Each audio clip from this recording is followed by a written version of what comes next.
और आने वाले समय में सरकार कोई भी हो, कितना ही बड़ा तानाशाह हो, कितना भी बड़ा गुंडा बैठा हो, उससे डरेंगे नहीं और उसका मुकाबला करेंगे और देश के संविधान को कुचलने नहीं देंगे, खत्म नहीं होने देंगे।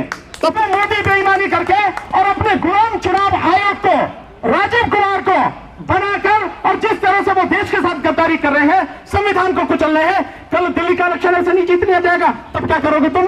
तब को और तुम्हारी वोट नहीं लूटी जाएगी, लूटी जाएगी, जानते हो तुम, फिर भी बोलते नहीं है। क्यों नहीं बोलते भाई? कब बोलोगे? क्या जिम्मेदारी नहीं है? मैं मानता हूं ये जो काला कोट मैंने पहना है और आपने पहना है, क्योंकि हम संविधान को जानते हैं, हम लड़ सकते हैं, इसलिए हमारी जिम्मेदारी पहले है। पर कितने लोग लड़ रहे हैं? दिल्ली में 60,000 से ज्यादा वकील हैं, 60,000 से ज्यादा है।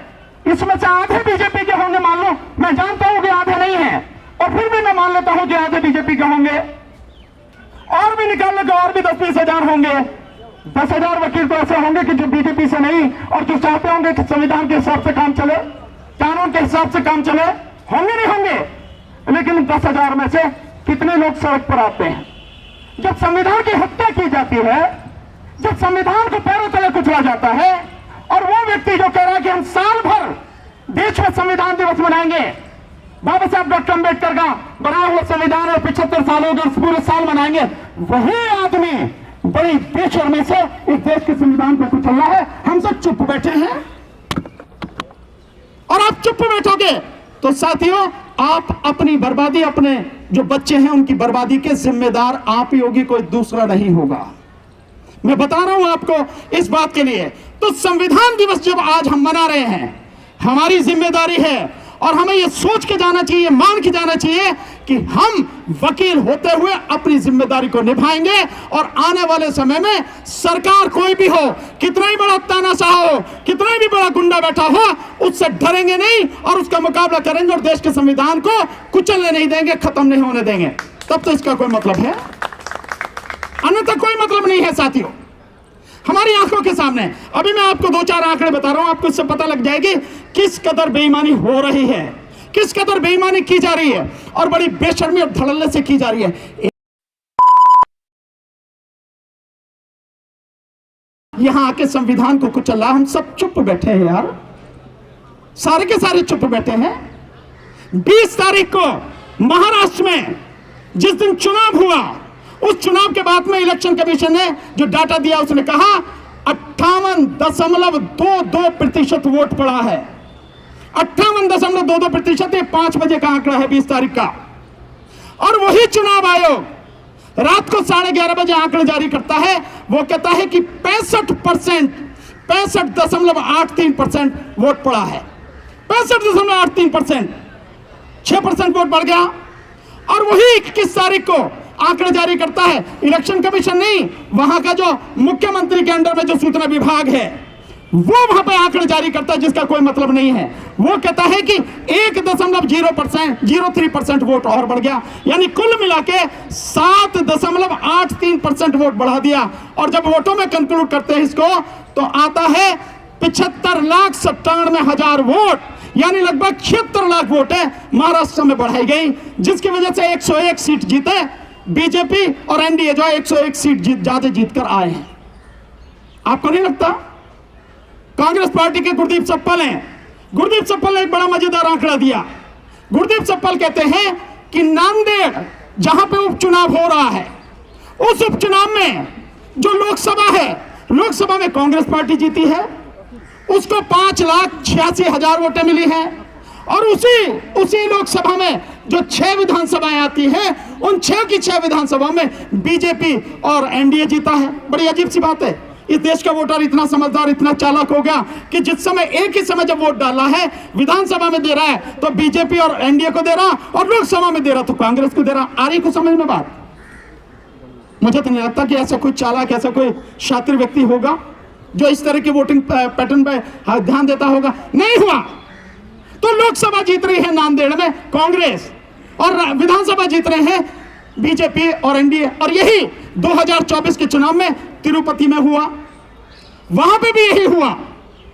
जो लोकसभा जीती, जो वहां का मुख्यमंत्री था, वो उतने लोकसभा सीट जीती, और बाकी जो सीटें गई हैं, एक बीजेपी को गई, एक वहां का जो एक हीरो है उसकी जो भाई है उसकी पार्टी उसको गई, और बाकी 5 तेलुगु उसको गई, जो चंद्रबाबू नायडू मुख्यमंत्री 5 उसको गई, लोकसभा जो है वो उसको गई। ये हालत हो रही है। क्या हम ये जानना नहीं चाहते साथियों? क्या हम सब ये सारी चीजें देखते नहीं है? क्या हमें न्यूज हम सुनने के जानकारी लेने के अधिकारी नहीं है? ये हमारी जरा भी इच्छा नहीं होती साथियों?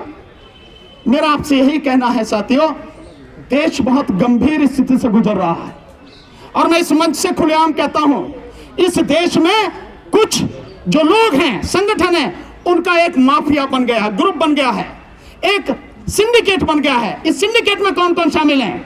इस सिंडिकेट में शामिल है भारत सरकार यानी मोदी सरकार, मोदी बीजेपी शामिल है इसमें। इसके साथ में शामिल है इस देश की अदालत, नीचे से लेकर ऊपर तक अदालत। मैं ये नहीं कह रहा कि सभी जजेस शामिल हैं, लेकिन अदालत मैक्सिमम लोग शामिल है, इस सिंडिकेट में शामिल है। और इसी के साथ इसमें शामिल है मीडिया, जो मीडिया आज की तारीख में पूरा खरीद लिया पूंजीपति ने, और शामिल है इसमें पूंजीपति, और इसके साथ साथ इस पूंजीपतियों के साथ साथ इसमें शामिल है आरएसएस, और इसके साथ में आरएसएस और मनुवादी मानसिकता के लोग, वो लोग इसमें शामिल हैं। मैं हिंदुओं की बात नहीं कर रहा, मैं किसी उसकी बात नहीं कर रहा, मैं कह रहा हूं आरएसएस और मनुवादी मानसिकता के लोग, ये लोग शामिल हैं। इनका एक सिंडिकेट है, हर जगह इनका आदमी बैठा है, और हर जगह जो चाहते हैं वो हो रहा है। और सत्ता की हवस इनको इस तरह से है कि इस देश के इतने अच्छे संविधान को, इतने बढ़िया संविधान को पैरों तले कुचल रहे हैं। और इस देश की अधिकतर आबादी, इस देश में लगभग 100 से 110 करोड़ लोग ऐसे हैं जिन्हें ढंग से जीवन जीने का हक भी नहीं मिल पा रहा, 2 वक्त की रोटी नहीं मिल पा रही। साथियों, हालत आज की तारीख में इस तरह की हो गई है कि इस देश में जो सब कुछ हो सकता है चंद लोगों के हाथ में चलता चला जा रहा है। संविधान कहता है कल्याणकारी राज्य है, संविधान कहता है जो संसाधन है, जो नीति निर्देशक सिद्धांत है उसमें स्पष्ट लिखा है कि संसाधनों पर अधिकार जो होगा वो जनता का होगा, और इस तरह से डिस्ट्रीब्यूशन होगा ताकि हर व्यक्ति को अपनी जीविका कमाने का एक मौका मिल सके। ये संविधान कह रहा। और यहाँ है कि मोदी जैसे लोग आके, जिनको सत्ता की अवस्था, अपने पूंजीपति यार जिनकी ड्योढ़ी को वो चूमता है, उन्हें जाके सब कुछ उन्हीं को दिए चले जा रहा है।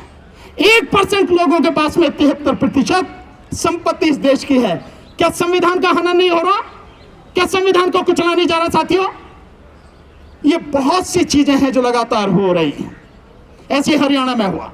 और मैं आज आपके सामने एक बात कह के अपनी बात खत्म करूंगा। सिर्फ एक बात और कहूंगा, मुझे यहां शिकायत यहां के विपक्ष से भी है। और क्या शिकायत है विपक्ष से?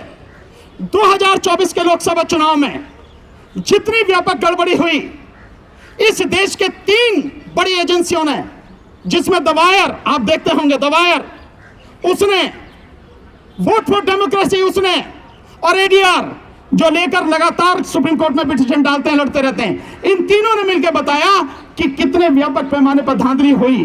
क्या धांधली हुई?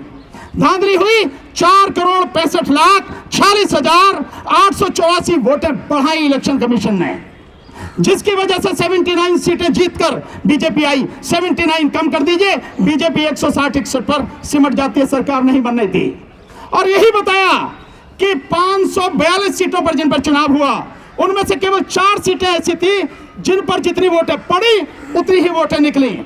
बाकी 362 जो सीटें थी, उन सीटों पर जितनी वोटें पड़ी उससे कम निकली, और 176 जो सीटें थी उन पर जितनी वोटें पड़ी उससे ज्यादा वोटें निकली। हमें नहीं नजर आता, इस विपक्ष को वो नजर नहीं आता। विपक्ष में राहुल गांधी से लेकर जितने भी नेता हैं विपक्ष के, आज तक एक शब्द इस पर बोला नहीं। जबकि मोदी को 1 मिनट चैन से नहीं बैठने देना था, उस व्यक्ति को नैतिक अधिकार नहीं प्राइम मिनिस्टर बनने का, कुर्सी पर बैठने का, लेकिन सब चुप, विपक्ष पूरी तरह से चुप, मूक बना हुआ विपक्ष। और आज भी अब ईवीएम की बात कर रहे हैं। अबे हम यही जंतर मंतर से 2019 से चिल्ला रहे ईवीएम के विषय में। 2024 के चुनाव से पहले लगातार हमने खूब शोर मचाया, देश के कोने कोने तक पहुंचा ये आंदोलन, तब नहीं समझ में आ रहा था ईवीएम में गड़बड़ी है, बेईमानी है, धांधली है, और अब सब निकल के आ रही है। वहां से निकल के आ रही महाराष्ट्र से कि जो कैंडिडेट है उस कैंडिडेट की वोट अपने बूथ में नहीं है, ये निकल के आ रही है। ये सारी चीजें बताने का एक ही मकसद है, आप मेरे भाई हैं, बहनें हैं, आप समझो इस बात को, अपनी जिम्मेदारी को समझो, नहीं तो कुछ बचेगा नहीं। तुम्हारे चुप रहने से बर्बादी निश्चित हो जाएगी। तुम सड़क पर नहीं आओगे, कोई और आने वाला नहीं है। मेरा अपना अनुभव है कि नेता किसी पार्टी का हो, एमएलए एमपी कोई हो, उस पर कोई फर्क नहीं पड़ता। उससे जब जहां सुविधा मिलती है इधर से लुढ़क के इधर हो जाता, इधर से लुढ़क के इधर हो जाता। आप सबको मालूम है, वो मौज में रहता। मरती है जनता और आप और हम जनता हैं। और आज स्थिति यह है कि जन आंदोलन के बिना देश की स्थिति सुधरने वाले नहीं है। मैं चाहूंगा कि अगर वकील इसमें लीड लें, आगे बढ़ के जन आंदोलन को खड़ा करें, तो शायद बहुत अच्छा रहेगा। नहीं तो सब कुछ तबाही के कगार पर है।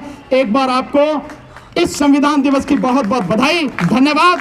बहुत धैर्य से सुना, उम्मीद करता हूं बात समझेंगे भी, साथ देंगे।